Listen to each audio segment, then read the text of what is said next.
story time. Thanks for being here. I'm the superintendent of Greenfield School District, and I get to read you a really cool story called Whoosh. And it's written by Lonnie Johnson's Super Soaking Steam of Invention. So this is a story all about curiosity, science, and how you make things, and you tinker, and you work with your hands to do really cool things. So I think you're going to really like this story today.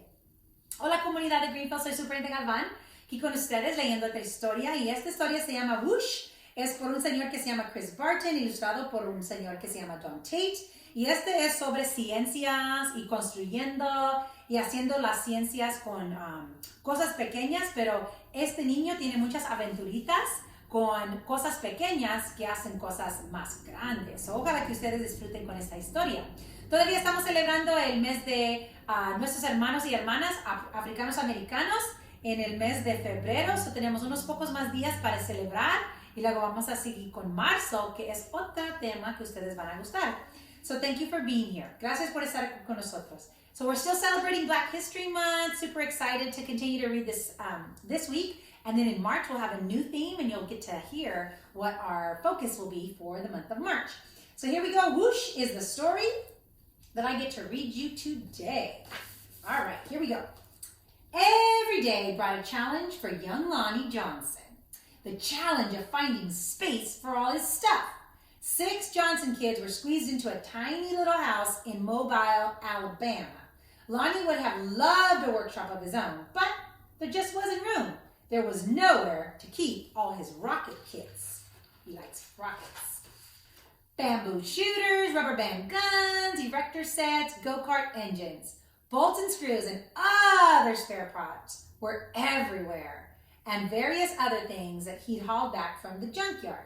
Lonnie loved building and creating. Ideas and inventions just kept flowing from his brain. Lonnie learned how to make rockets from scratch.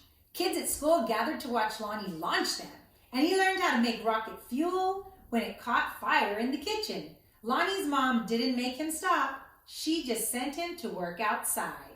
Keep building and keep making, she'd say. Lonnie wanted to spend his life designing things, building things, and getting them to work. He wanted to be an engineer. However, Lonnie took an exam that he would not make a very good one.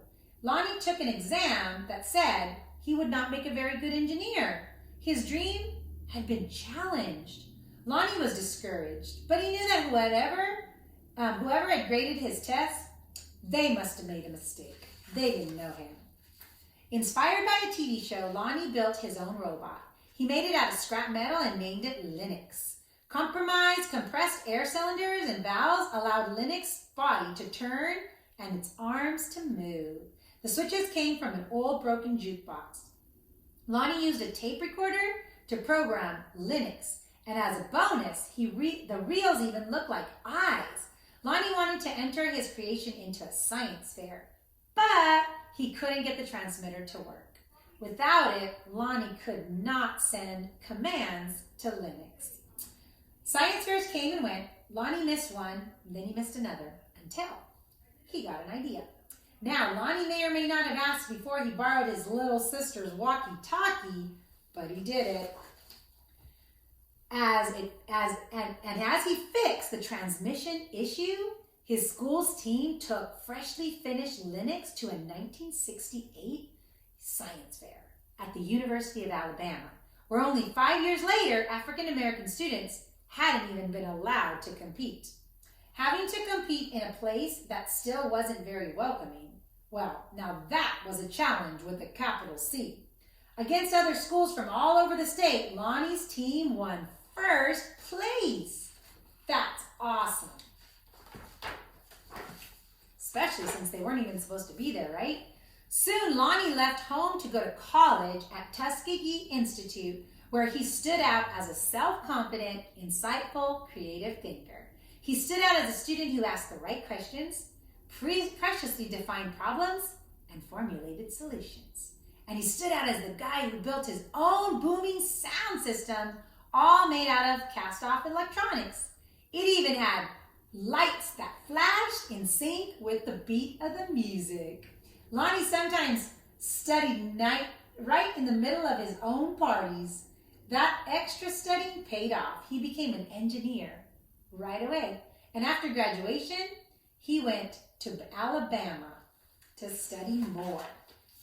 When NASA was sending an orbiter and a probe called Galileo to Jupiter, the space agency needed to ensure a constant supply of power to the orbiter's computer memory. The engineer who had figured out what to do was Lonnie.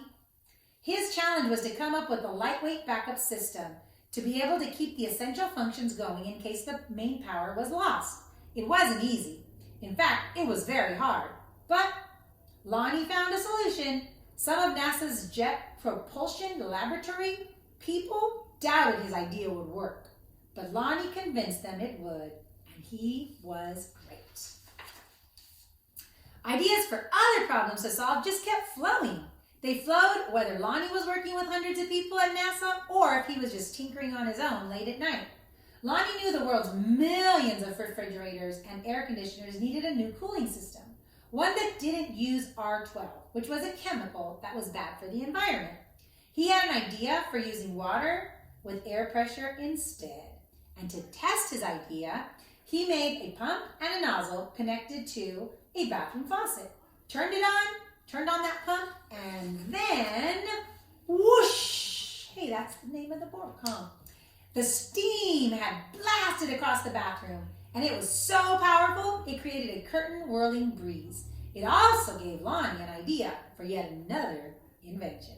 This, he thought, would make a great water gun. First, he had to find all the parts, including a pump small enough for a child to handle. Then, he had to glue all those parts together to make a prototype, or a sample, and an early vision to make sure that he improved. Finally, Lonnie tested his strange-looking squirt gun at a picnic. "Does it really work?" a man said. "Oh, yes," said Lonnie. "You want to see?" And he shot that water gun. For a water battle to be a fair fight, there couldn't be just one water gun. So he needed to make more. So he went to a toy company, after toy company, and after toy company to pitch his idea. The word no kept coming. Nope, we don't want to do it. Nope, we don't want to do it. But finally, one company said yes, and it planned to make his first water gun. Lonnie also had other projects like a water-propelled toy airplane, 2 kinds of engines, and a cooling system. Soon each plan fell apart, even the one for the water gun. These things sometimes happen, but when they happen one after another to the same person, well, that's some pretty bad luck. Lonnie didn't have a job, he didn't have any money, and so he and his family had to move out of their home and into a little apartment. He was angry and he was scared. But Lonnie had dealt with challenges all his life. He knew a lot about solving problems, and he still believed in his inventions, especially the water gun. Lonnie went looking for another toy company. And in 1989, he found a toy maker who was interested in seeing the water gun if Lonnie ever happened to be in Philadelphia. "But don't make a special trip," the guy said. But Lonnie made a special trip. In his wife's suitcase, he carried a new prototype. He unpacked it, filled the tank with water, pumped the gun until the air pressure was good and high. And then, whoosh! Wow, the people said. Kids everywhere agreed with that wow. Lonnie's water gun was called the Super Soaker, and it was a smash hit. In no time, there were super soakers in backyards and beaches everywhere. All those hours, all those years that Lonnie spent in his workshop had finally paid off. So what did Lonnie do? He got a bigger workshop, which is where you'll find him today, because facing challenges, solving problems, and building things are what Lonnie Johnson loves to do. And his ideas just keep flowing. Oh my gosh, did you know that? Lonnie Johnson's STEAM Adventures. This is a story of a boy who really made it happen. He made the Super Soaker. I remember being a kid when that came out, and I was like, wow, so cool. So boys and girls, what's the moral of this story? Keep tinkering, keep making things, try cool things, like find things in your backyard from the Greenfield Science Workshop and make stuff.